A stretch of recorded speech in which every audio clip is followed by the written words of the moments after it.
नमस्कार। कार्यक्रम सन्दर्भमा यहाँहरूलाई स्वागत छ।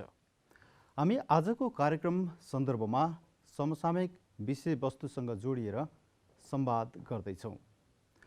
आज विशेष गरेर अहिलेको यो समय परिस्थितिमा नेपाल बार एसोसिएसनको राष्ट्रिय भेला सकिसकेको एउटा अवस्था छ भने नेपाल बार एसोसिएसनको निर्वाचन नजिकिँदैछ।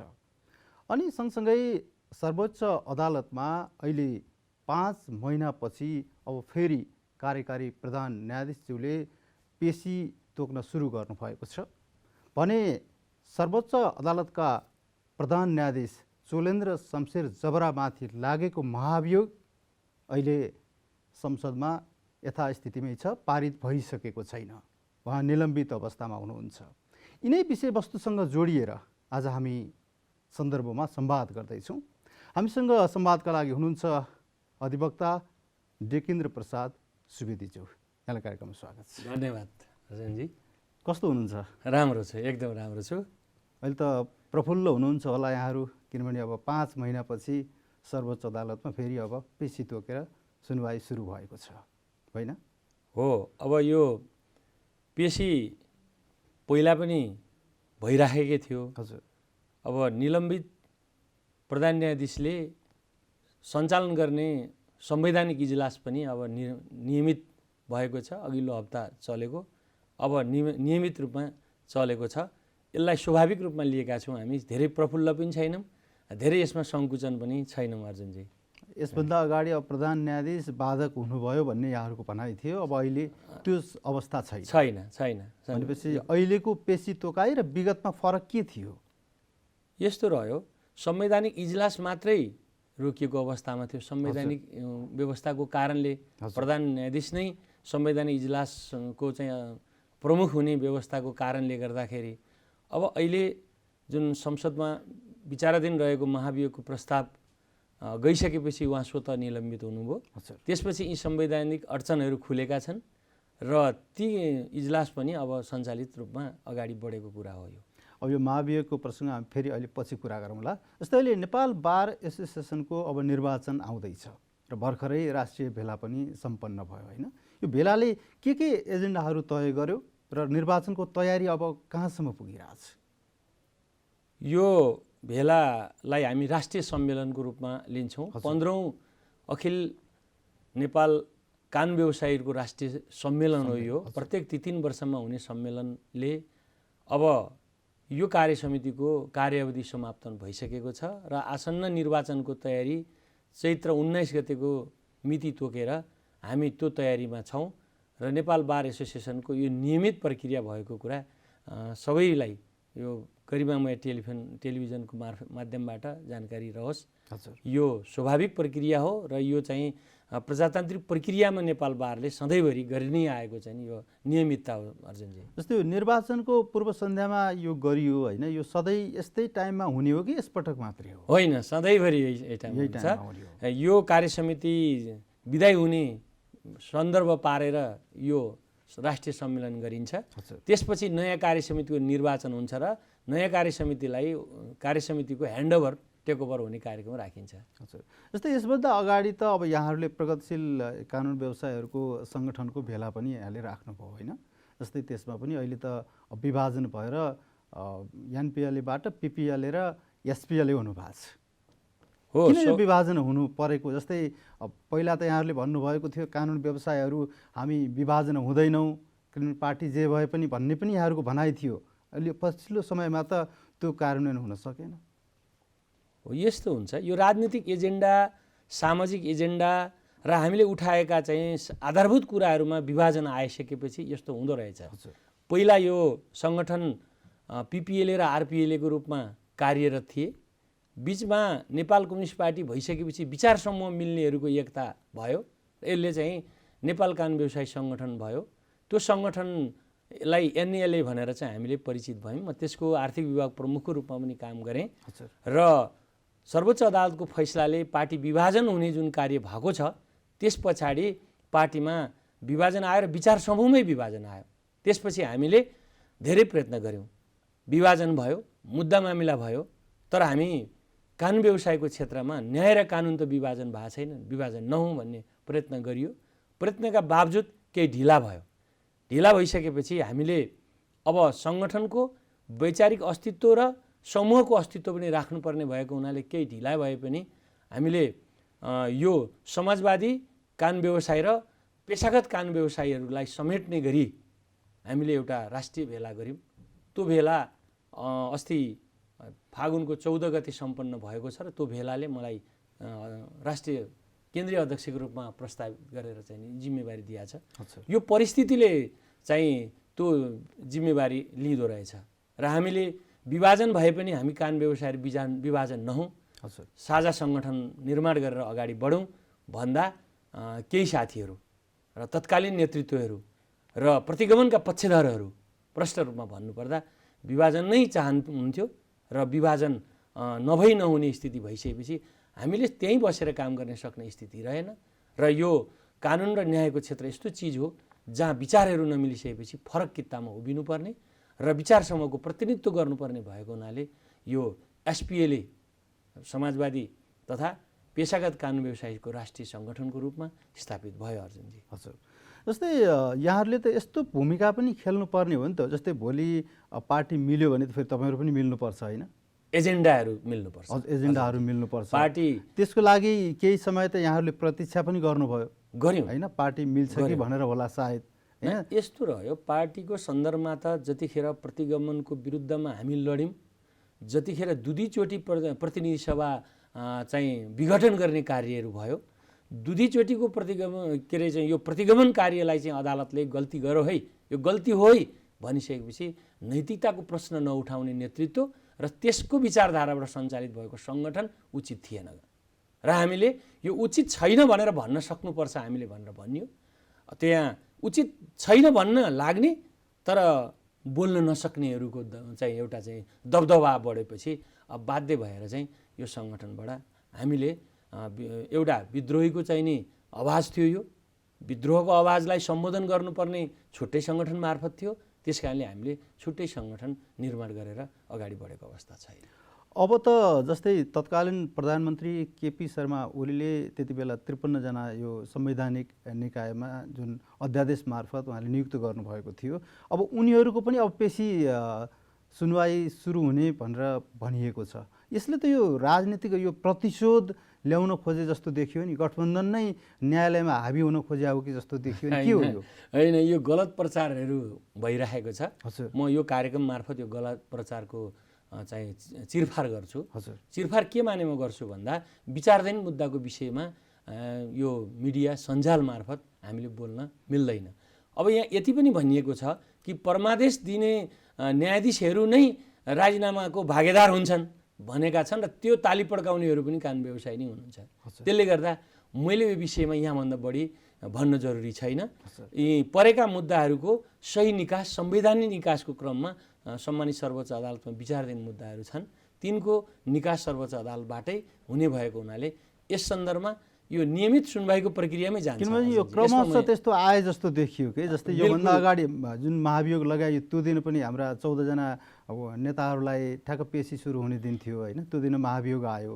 त्यसपछि अब कार्यकारी प्रधान न्यायाधीश आउनुभयो। अब यसपछि हाम्रो अग्निप्रसाद सापकोटाको पनि अब मुद्दा अब सुनवाई हुने भनेर भनिराखेको छ होइन। यो यसरी हुँदै जाँदाखेरि यसले कस्तो सन्देश देला? यसलाई यसरी बुझौँ, पेशी संयोग हो, पेशी पर्नु र त्यो महाभियोग प्रस्ताव आउनु संयोग हो। अब महाभियोग प्रस्ताव पेशी आएको कारणले आएको हो भन्न चाहिँ बुझ्नु पनि मिल्दैन अर्जुनजी। त्यसले गर्दाखेरि पेशी प्रक्रियामा स्वाभाविक रूपमा प्रक्रियामा गएको छ र यो संसदीय प्रक्रिया अन्तर्गत आएको महाभियोगको प्रश्न पनि त्यही दिन आएको सन्दर्भ मात्रै हो। यसलाई हामीले यो संयोग मान्नुपर्छ।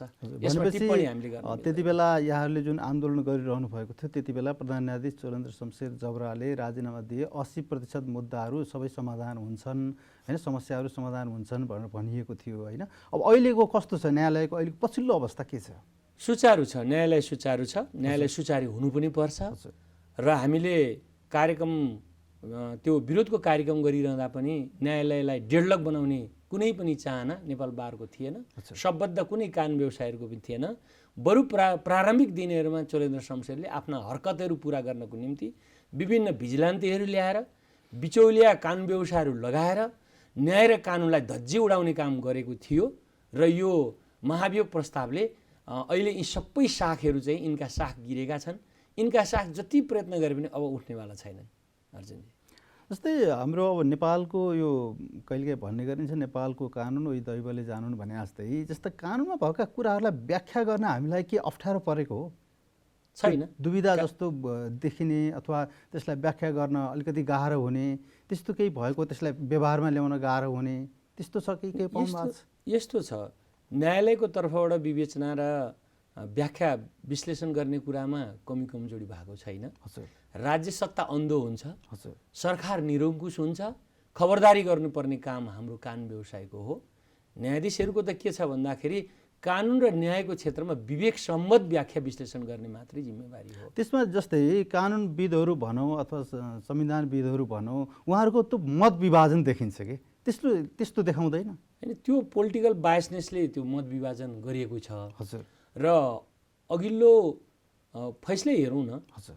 कि संसद पुनर्स्थापनाको फैसलामा राज्य सत्ताले गलत मनसाय प्रयोग गर्न सक्छ, सरकार प्रमुख निरङ्कुश हुन सक्छ, खबरदारी गर्नु है भन्ने परिस्थितिसम्म न अदालत पुगेको अवस्था चाहिँ हो।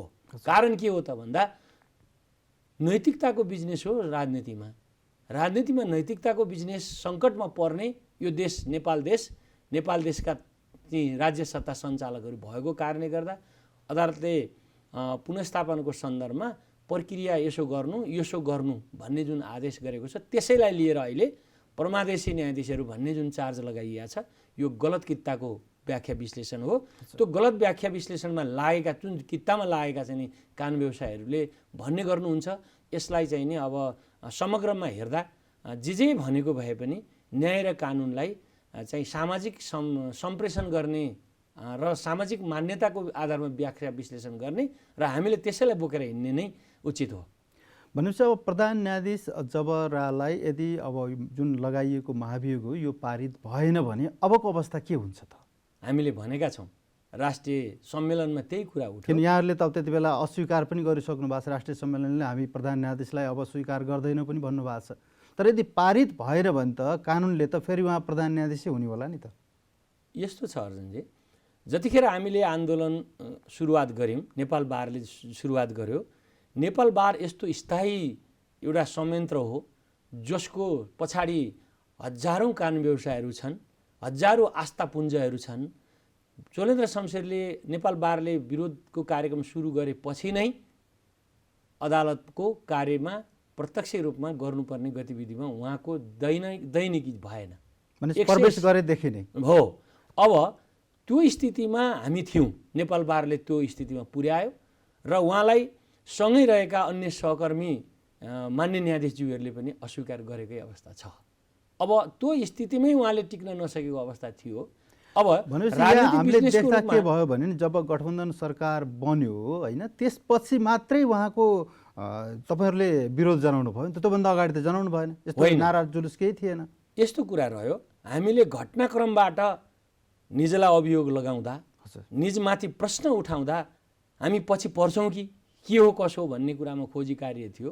नेपाल बारले उनका घटनाक्रमबाट संलग्नताको विषयवस्तु उल्लेख गरेर प्रतिवेदन सहितको चाहिने आधारबाट चाहिँ जुन विरोधको कार्यक्रम सुरु गर्यो त्यो चाहिँ वस्तुपरक थियो। त्यसपछि उहाँले नैतिकताकै आधारमा आफ्ना बिजनेसहरू, आफ्ना जिम्मेवारीहरू पुरा नगरेको अवस्था हो नेपालको इतिहासमा। उहाँले मात्रै त्यस्तो चाहिने कार्य गर्नुभयो जसले आफूलाई तोकेको जिम्मेवारी पुरा नगरेर आफ्नो चाहिँ गतिविधिलाई चाहिँ नि सञ्चालन गर्न नसकेर यो न्यायिक इतिहास बनाउनु भएको हुनाले यस सन्दर्भमा हामीले गठबन्धनको सरकारको आडमा चाहिँ नेपाल बारले आन्दोलन गरेको अवस्था होइन। त्यहाँ धेरै खालका चाहिँ कानुन व्यवसायी संलग्न हुनुहुन्छ। त्यसले गर्दा यो बुझाइबाट मात्रै नेपाल बारलाई चाहिँ हामीले अनुमान गर्न मिल्दैन अर्जुनजी। जस्तै अहिले हामीले देखेको नि सामान्य सर्वसाधारणको लागि कानुन होइन, तर अब जस्तै संसदहरू भनौँ, अब संसदमा त्यत्रो अवरोध भइरहेछ, प्रमुख प्रतिपक्षले नाराबाजी गरिरहेछ, उता पारित भइरहेछ, यो कानुन सम्मत हो के छ? यसलाई यसो भनौँ, सत्ता अस्थायी हुन्छ, हजुर, शक्ति पनि अस्थायी हुन्छ। हजुर, सम्पत्ति पनि अस्थायी हुन्छ। हजुर यी शक्तिलाई प्रयोग गर्ने, दुरुत्साहनपूर्ण प्रयोग गर्ने व्यक्तिहरूको इतिहास पनि अस्थायी हुन्छ। अहिले जुन किसिमले नाराबाजीका बीचमा संसद घेराबन्दीमा छ हजुर र घेराबन्दी गरेको कारणबाट संसदहरू आफ्ना तलबहरू चाहिँ ग्रहण गरिरहनु भएको छ। हजुर म यति कुरा भन्न चाहन्छु, यी तलब लिने, आन्दोलन गर्ने र संसद घेराबन्दी गर्ने संसदीय इतिहासलाई पनि नेपाली समाजले मूल्याङ्कन गर्नेछ। एउटा अब तपाईँहरूले तपाईँ एउटा रिट त त्यो पनि हाल्नुपर्ने भयो, किनभने नाराबाजी पनि लाउने, हस्ताक्षर पनि गर्ने, भत्ता पनि खाने, संसद चल्न नदिया जस्तो पनि गर्ने, अनि विधेयकहरू पास पनि गर्ने। यस्तो छ, अस्ति हाम्रो 15औं राष्ट्रिय सम्मेलनमा यही कुरा उठेका छन्। हजुर हामीले नेपाल भारले तयार गरेका राष्ट्रिय घोषणा सम्बद्ध पक्षहरूलाई बुझाउनेछौँ हजुर र हामीले खबरदारी गर्नेछौँ। हामी सोसियल इन्जिनियर, वाचडग भनिन्छ, खबरदारी गर्नेछौँ। खबरदारी गर्ने मात्रै दायित्व हाम्रो हो र त्यस्तो परिस्थिति आउँदाखेरि अब भोलि यो मुद्दाको विषयवस्तु बन्न सक्छ। जस्तै मैले हिजो अस्ति पनि एउटा समाचार पढेको थिएँ होइन, जस्तै जुन बाल विवाहको कुरा छ नि, अहिले पनि धनुषामा बाल विवाह गर्नेहरू प्रशस्तै भेटिन्छन्। हेर्नुहोस् है, तिनीहरूलाई हामीले बुझाउन नसकेका हो कि अभिभावकलाई बुझाउन नसकेको हो कि अथवा कहाँनिर त्यो कमजोरी रह्यो? यो जानकारीमूलक, किनभने कानुनमा त अब 20 वर्ष भनेको छ, 20 र 18 भनेको छ होइन, तर पनि त्यहाँ त बाल विवाह भइराखेका छन्। त्यसलाई प्रहरीले खोजी गएर नागरिकता हेर्नुपर्ने परिस्थिति अहिले पनि छ। भने त्यो हामीले कहाँनिर चुक्यौँ? हामी किन हामीले बुझाउन सकिराखेका छैनौँ? यो नागरिक जनचेतनाकै अभाव हो। यो हजुर, यसलाई हामीले सबैले, राज्यका नागरिकले, समाजले, सम्बद्ध सङ्घ संस्थाहरूले र स्वयं राज्यले नै यसको विषयमा एउटा चाहिँ जानकारीमूलक कार्यक्रमहरू सञ्चालन गर्ने, त्यहाँ पुग्ने गर्नुपर्थ्यो। त्यो अभाव रहेकोले त्यस्तो भएको अवस्था हो। हजुर, जस्तो अब यहाँहरूको अब बारको अब चुनाव आउँदैछ होइन, चैत्र 19 गते लाग्छ। त्यसको लागि अब के प्रक्रियाहरू अहिलेसम्म अगाडि बढेको छ? जस्तै बार भनेको त स्वतन्त्र हुनुपर्ने हो नि, तर त्यहाँ पनि त्यो राजनीतिक त्यो हाबी देखिने कि किन यस्तो भइराखेको छ? हो, स्वाभाविक रूपमा नेपाल बारमा आफ्ना मान्छेहरू पुर्याउन पाए, आवाजहरू आफ्ना अनुकूलका बन्न सक्छन् भन्ने राजनीतिक खिचातानी हुनु भइरहेको अवस्था छ। यसलाई अहिलेसम्म नेपाल बारको निर्वाचनताका फरक कित्तामा उभिने, फरक प्यानल लिएर जाने, नेपाल बारको निर्वाचन पछि हामी सबै नेपाल बारमै आबद्धता रहने प्रक्रिया प्रचलन छ र अबको निर्वाचन पछि पनि त्यही प्रक्रिया हुनुपर्छ र हुन्छ। तर खतरा के छ? अहिले अलिकति राजनीतिक रूपमा देखा परेको खिचातानी, अहिले यहाँले अघि उठाउनुभयो सरकार गठबन्धनको कुरा। सरकार गठबन्धन नेपाल बारको हकमा लागू हुँदैन भन्ने कानुन व्यवसायहरूको मान्यता रहिआएको हो र सकेसम्म त्यस्तो स्थिति रहँदाखेरि राम्रो हुन्थ्यो। तर त्यो परिस्थिति सिर्जना हुन सकिरहेको अवस्था अहिले देखिया छैन। त कारण के छ त भन्दा हिजो सत्तामा भएका बेलामा सङ्घ संस्थाहरू सत्तामुखी हुने, कानुन र न्यायको क्षेत्रको त्यो स्थिति होइन। हामी खबरदारीको पक्षमा रहनुपर्ने हो। सरकार त आउँछ जान्छ, यो अस्थायी हो। मैले अघि भनेको छु यहाँलाई, अस्थायी हो, तर हामी स्थायी हौँ। कानुन व्यवसाय स्थायी हुन्, कानुन र न्याय स्थायी हुन्थ्यो र त्यसमा सत्तालाई खबरदारी गर्नुपर्ने कानुन व्यवसायहरूको कित्ता खबरदारी नगर्ने। हिजो प्रतिगमन हुँदाखेरि पनि खबरदारी गरिएन। एकचोटि होइन, दुईचोटि चाहिँ प्रतिनिधि सभा विघटन गर्दा पनि खबरदारी गरिएन। त्यो मात्रै होइन, अदालतले गरेको फैसलापछि पनि फैसलाको पक्षमा नउभिने कानुन व्यवसायहरू पनि हुनुहुन्छ। त्यसले गर्दाखेरि यहाँ अस्वाभाविक रूपमा गठबन्धन छ। अस्वाभाविक रूपमा के गठबन्धन छ त भन्दा कहिले प्रतिगमनको पक्षमा गठबन्धन हुने र कहिले चोलेन्द्र प्रवृत्तिको पक्षमा गठबन्धन हुने। न्यायालय स्वतन्त्र रहेन, बिचौलियाको बिगबिगी भयो, भ्रष्टाचारको बिगबिगी भयो, न्यायाधीशले सरकारमा भागभण्डा खोजो भनिरहेको छ नेपाल बार, भनिरहेका छन् तमाम कानुन व्यवसायी सङ्घ संस्थाका मान्छेहरू अपिल गरिरहनु भएको छ। होइन है, चोलेन्द्र शमशेरलाई सहयोग गर्नु पर्यो है, बारलाई असहयोग गर्नु पर्यो है भन्ने कित्ताका पक्षधरहरूसँग यो नेपाल बारमा निर्वाचनको प्रक्रियामा एकता हुने र सम्भावना अलिक कम छ। हामीलाई खतरा छ कतै चोलेन्द्र प्रवृत्तिहरू यो निर्वाचनबाट हाबी नहुन्, यति मात्रै चिन्ता छ अहिले। र त्यो चिन्तालाई समाधान गर्नको निम्ति हामी बृहत्तर वामपन्थी तथा प्रगतिशीलहरूको बिचमा एकता होस् भन्ने चाहन्छौँ हजुर। र न्याय र कानुनको बिचमा साझा एजेन्डाहरू मिल्नेहरू, साझा विचार मिल्नेहरूको बिचमा एकता होस् भन्न चाहन्छौँ। तर त्यो स्थिति बनेन भने पनि हाम्रो कानुन व्यवसायी सङ्गठन एसपिएले अन्य स्वतन्त्र वामपन्थीहरू, कानुन व्यवसायीहरू र पेसागत कानुन व्यवसायीहरूले एकता गरेर अगाडि बढ्नुपर्ने स्थिति आयो भने पनि बढ्न तयार छ। म यो कार्यक्रम मार्फत सम्पूर्ण न्यायिक र कानुनका क्षेत्रमा अनवरत लागिरहनुभएका अभिभावकहरू हाम्रै पक्षमा हुनुहुन्छ र त्यो पक्षधरहरूलाई समेटेर हामी अगाडि जाने पक्षमा छौँ। मैले यो विषयमा यति नै कुरा। जस्तै अब गठबन्धन जसरी सरकार छ त्यसरी नै अब बारमा पनि गठबन्धन बनाएर जाने हो भने त उम्मेदवारहरू अब दिँदाखेरि साझा बनाएर दिनु पर्यो नि त। त्यसको प्रक्रिया त केही अगाडि बढिसक्यो होला नि त अब? होइन, सामान्य रूपमा चर्चा परिचर्चा छलफलहरू भएकै छन्। तर किनभने यो एउटा राष्ट्रिय राजनीतिसँग पनि जोडिन्छ कि, त्यसैले मैले सोध्न खोजेँ। किनभने अब अहिलेको गठबन्धन टुट्यो भने भोलि एउटा हाम्रो आकलन के हुन्छ भन्दा अब स्थानीयमा पनि गठबन्धन टुट्छ कि, भोलिसम्म यिनीहरूको गठबन्धन अगाडि बढ्दैन कि, अब बारबाटै टुटिसक्यो भन्ने एउटा त्यो पनि एउटा देखाउन सक्छ भनेर। होइन, यो यसमा बिल्कुल असर पर्दैन। हजुर। राजनीतिक क्षेत्रको निर्वाचनको प्रक्रिया छुट्टै हो, कानुनको क्षेत्रको प्रक्रिया हाम्रो छुट्टै छ।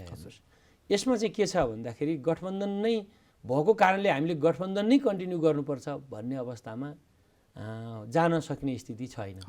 हाम्रा एजेन्डाहरू फरक छन्। हिजो गठबन्धन का अगाडिका प्रतिगमनको विरुद्धमा हामी एक ठाउँमा थियौँ। गठबन्धनपछि राज्य सञ्चालन गर्ने भइसकेपछि राज्य सञ्चालनका पक्षधरहरू चोलेन्द्र प्रकरणमा उता मुसिनु भयो, मुसिनै भएको छ। मैले भन्ने कुरा पनि होइन, मैले देखेको छु नेपाल बारको आन्दोलनको पक्षमा त्यो पङ्क्ति साथीहरू लाग्नु भएन। अब त्यो स्थितिमा हामीले अहिले एकताको प्रक्रियामा जाँदाखेरि नेतृत्वको विषयमा विवाद आउन सक्छ। उहाँहरूलाई नेतृत्व दिँदा चाहिँ यो न्यायालय भ्रष्टाचार बिचौलियाको पक्षका मान्छेहरूलाई नेतृत्व दियो भन्ने खालको चार्ज नलागोस् भन्ने स्थितिमा पनि हामी छौँ। र त्यो चार्ज लागेन भने त्यस्ता स्थितिका मान्छेहरूको साझा गठबन्धन गर्न सक्ने स्थिति रहेछ भने यो सम्भावना छँदैछ। रहेन भने हामी एजेन्डा मिल्नेहरूको बिचमा एकता हुन्छौँ। नेपाल बारको त्यो यक्षुण्ण एकतालाई हामी यथावत कायम गर्ने परीक्षामा छौँ। हजुर। जस्तै यहाँहरूले त अब छोटो छोटो सम्मेलन पनि गर्नुभयो, पेसागत र प्रगतिशील कानुन व्यवसायहरूको छुट्टै सम्मेलन पनि त गर्नुभयो होइन? यसभन्दा अगाडि गरिसक्नु भएको छ। हामीले अस्ति फागुन 14 गते राष्ट्रिय भेला गऱ्यौँ। हजुर। राष्ट्रिय भेलाले केन्द्रीय सङ्गठनको निर्माण गरेका छ। हजुर। र अरूको पनि राष्ट्रिय भेला बैठकहरू भएका छन्। यो चाहिँ निर्वाचनको पनि कारणले गर्दाखेरि सबै सङ्गठनहरू तन्त्र दुरुस्त बन्ने क्रममा भएको साङ्गठनिक कामहरूको काम हो। अब जस्तै अब यहाँहरूको भेलाले छुट्टै बनायो, किनभने तपाईँको पिपिएलले एसपिएलले बन्नु भएको छ होइन? अब न्यायालयको जुन गरिमा छ नि, त्यो गरिमा जोगाउनको लागि अब यहाँहरूको त छुट्टै सङ्गठन बनाएको छ नि त, हो त्यो सङ्गठनले अब कस्तो भूमिका खेल्ला त अन्तिममा? हेर्नुहोस्, अरू सङ्घ संस्थाहरूले पनि नेपाल बारलाई अक्षुण्ण राख्ने काममा सक्रियताका साथ अगाडि बढ्नुहोस् भन्ने हाम्रो अपेक्षा हो। हजुर। हिजो विगतमा नेपाल बारको आन्दोलनका विपरीत लाग्ने सङ्घ संस्थाहरूले प्रोटेक्सन गर्ने कानुन व्यवसायहरूको सङ्गठनहरू देखियो। तर म यहाँलाई के जानकारी दिन चाहन्छु, यो कार्यक्रम मार्फत के जानकारी दिन चाहन्छु भन्दा एसपिएले त्यस्तो चिज हो जो विधि र विधानको पक्षमा पक्षधरहरू कानुन व्यवसाय हो। हामीले हिजो प्रतिगमनको विरुद्धमा पनि लड्यौँ, हिजो न्यायालय भ्रष्टाचार बिचौलिया विकृति विसङ्गतिको विरुद्धमा पनि हामी नेपाल बारलाई साथ दिएर लड्यौँ। त्यस कारणले यो कित्तामा आएका सम्पूर्ण कानुन व्यवसायहरू, हाम्रा वरिष्ठतम गुरुदेव कृष्णप्रसाद भण्डारी पनि हामीलाई संरक्षकत्वमा आउनै भएको छ। उहाँले हामीलाई संरक्षकत्व दिएको छु, तपाईँहरूलाई शुभकामना दिएको छु भनेर भन्नुभयो। हामीले कानुन र न्याय वाङ्मयको शताब्दी पुरुषको रूपमा उहाँलाई सम्मान गऱ्यौँ, जसरी नेपाल बारले रथारोहण गर्यो। त्यस कारणले उहाँको हामीलाई सद्भाव छ, शुभकामना छ। हामी त्यो भावनाहरू लिएर नेपाल बारको स्थापना कालदेखिका जुन हाम्रा अग्रजहरू हुनुहुन्छ, त्यो अग्रजकोले बोकेको विचारलाई बोकेर न्याय विधि र विधानको पक्षमा हाम्रो सङ्गठन क्रियाशील रहने र प्रतिबद्धताका साथ अगाडि बढ्ने हामीले सोच बनाएका छौँ। आसन्न निर्वाचनमा तिनै विचार बोक्नेहरूको बिचमा एकता गरेर यसलाई बृहत्तर प्यानल बनाएर नेपाल बारको निर्वाचनमा हामी जाने तयारीमा पनि छौँ र हामी सबैलाई समेट्छौँ र विचारविहीनताका बिचमा लाग्नेहरूलाई चाहिँ हामीले साथमा नलिने हो कि यिनलाई नेतृत्व नदिने हो कि र यिनलाई नेतृत्वमा लिएर जान हामी नसक्ने हो कि भन्ने हामी छलफल चलाइरहेका छौँ। सम्भवतः प्यानल बन्ने सन्दर्भमा आज रातिसम्ममा साँझसम्ममा यो व्यवस्थाको लागि हामी सबै पक्षहरूसँग सहकार्य सहमतिमा जाने प्रयत्न गरिरहेकै छौँ र नेपाल बारलाई हामीले त्यसरी नै निर्वाचनको प्रक्रिया हामी प्रयोग गर्नेछौँ। हवस्, अन्त्यमा केही भन्न चाहनुहुन्छ? मैले यो लोकप्रिय कार्यक्रम यहाँको टेलिभिजन मार्फत मलाई जुन यो बोल्ने अवसर दिनुभयो यहाँलाई धन्यवाद दिन चाहन्छौँ। हाम्रा विचारका, हाम्रा नेतृत्वका, हाम्रा पक्षधरका साथीहरूलाई, नेपालभरिका कानुन व्यवसायी साथीहरूलाई म आह्वान गर्न चाहन्छु कि एसपिएले नेपाल बारको ओतपूर्ण एकताको पक्षमा रहेको छ र आगामी निर्वाचनमा सबै साथीहरूले त्यसतर्फ खबरदारी गर्ने, सचेतता हुने र एकताबद्ध भएर चाहिँ निर्वाचनमा भाग लिने काममा हामी लागौँ र सफलता मिलोस् भन्दै यो कार्यक्रमप्रति यहाँले मलाई जुन किसिमको अवसर दिनुभयो यसमा धन्यवाद दिँदै म बिदा हुन्छु। नमस्कार। हस्, यहाँलाई पनि धेरै धेरै आभार व्यक्त गर्न चाहन्छु। आदरणीय दर्शकवृन्द, हामी आजको कार्यक्रम सन्दर्भमा अधिवक्ता डेकेन्द्र प्रसाद सुवेदीज्यूसँग अहिले वर्तमान अवस्थामा विशेष गरेर न्यायालयमा देखिएका जति पनि ती विसङ्गतिहरू छन् तिनीहरूसँग जोडिएर र सँगसँगै प्रधान न्यायाधीश चोलेन्द्र शमशेर जबरामाथि लागेको महाभियोगको प्रसङ्गसँग पनि जोडिएर र आउँदै गरेको नेपाल बार एसोसिएसनको चुनावसँग पनि जोडिएर हामीले संवाद गऱ्यौँ। आजको कार्यक्रम सन्दर्भबाट म पनि बिदा चाहन्छु। नमस्कार।